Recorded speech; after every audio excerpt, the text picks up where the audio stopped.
Hi all, ನಮಸ್ಕಾರ ಎಲ್ಲರಿಗೂ. Welcome back to Shivamatta all in one YouTube channel. ಕಸದಿಂದ ರಸ ಅನ್ನೋ ಗಾದೆ ಮಾತು ಎಲ್ಲರೂ ಕೇಳಿರ್ಬೋದು. ಇದನ್ನು ಇವಾಗ ನಾವು ಟ್ರೈ ಮಾಡಿ ನೋಡೋಣ ಬನ್ನಿ. ಮನೇಲೇ ವೇಸ್ಟ್ ಅಂತ ನಾವು ಬೀಸಾಕ್ತೀವಲ್ಲ, ಅಂಥ ವಸ್ತುವನ್ನು ಇಟ್ಕೊಂಡು ಒಂದು ಸುಂದರವಾದ ಬಾಸ್ಕೆಟ್ ರೆಡಿ ಮಾಡ್ತಾ ಇದ್ದೀನಿ. ಈ ಭೂಮಿ ಮೇಲೆ ಯಾವ ವಸ್ತುನೂ ಕೆಲಸಕ್ಕೆ ಬರಲ್ಲ, ವೇಸ್ಟ್ ಅಂತ ಇರಲ್ಲ. ನಾವು ಆ ವಸ್ತುನ ಮೂಲೆಯಲ್ಲಿ ಬೀಸಾಕಿ ವೇಸ್ಟ್ ಮಾಡಿಬಿಡ್ತೀವಿ ಅಷ್ಟೇ.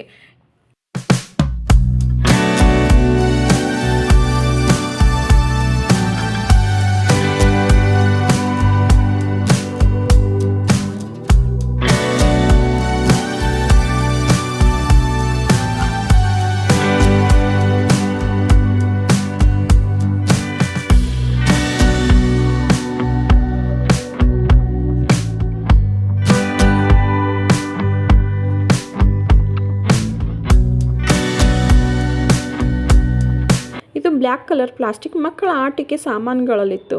ನನ್ನ ಮಗ ಮುರಿದೋಗಿದೆ, ಹಾಳಾಗಿದೆ, ವೇಸ್ಟು ಅಂತ ಬಿಸಾಕ್ತಾ ಇದ್ದ. ನಾನು ಅದನ್ನು ತೊಗೊಂಡು ಈ ಥರ ಯೂಸ್ ಮಾಡಿಕೊಂಡೆ. ನಿಮ್ಮ ಮನೇಲಿ ಈ ಥರ ಇಲ್ಲ ಅಂತಂದರೆ ಪ್ಲಾಸ್ಟಿಕ್ ಡಬ್ಬಗಳಿರುತ್ತಲ್ಲ, ಅದನ್ನು ತೊಗೊಂಡು ಕಟ್ ಮಾಡಿಕೊಂಡು ನಿಮಗೆ ಯಾವ ಶೇಪಲ್ಲಿ ಬೇಕೋ ಆ ಶೇಪಲ್ಲಿ ಯೂಸ್ ಮಾಡ್ಕೋಬೋದು. ಈ ಬಾಸ್ಕೆಟ್ ನೋಡೋಕ್ಕೆ ಎಷ್ಟು ಸುಂದರವಾಗಿದೆಯೋ, ಮಾಡೋಕ್ಕೂ ಅಷ್ಟೇ ಈಸಿಯಾಗಿದೆ.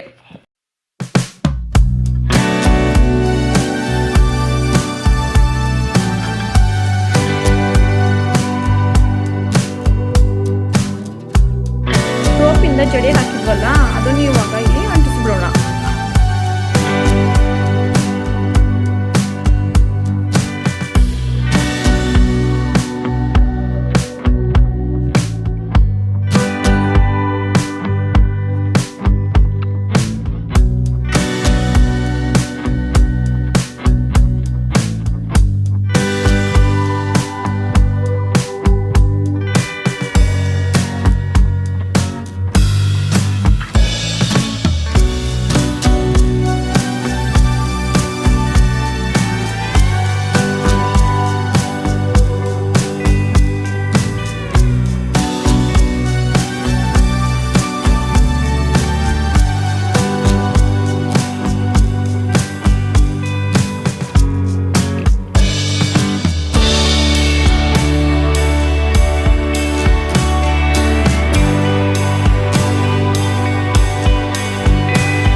ನಿಮಗೆ ಇಷ್ಟ ಆಗಿದ್ರೆ ದಯವಿಟ್ಟು ಶಿವಮತ್ತ ಆಲ್ ಇನ್ ಒನ್ ಯೂಟ್ಯೂಬ್ ಚಾನಲ್ಗೆ ಲೈಕ್ ಮಾಡಿ, ಶೇರ್ ಮಾಡಿ ಮತ್ತು ಸಬ್ಸ್ಕ್ರೈಬ್ ಮಾಡಿ.